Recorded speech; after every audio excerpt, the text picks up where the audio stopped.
Hello guys, welcome to this channel. This video I will show you how to set OOO or out of office in Google Calendar. Actually, it's not to make it out of office in Google Calendar, but you can prevent people inviting you and immediately putting their event on your calendar.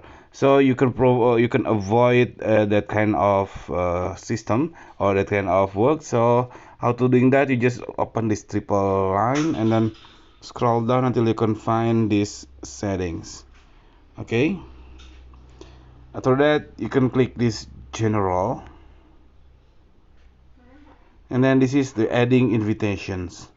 So I click that one, and then I have several accounts on this Google Calendar. For example, on this account I want to make people adding to my calendar just when I accept them on my email. So I can click this when I respond to the invitation in email, because if you choose this for everyone, which means is if anybody putting create an event and inviting you, the event will be showing up on your calendar. So I will better to opt in this when I respond to the invitation email.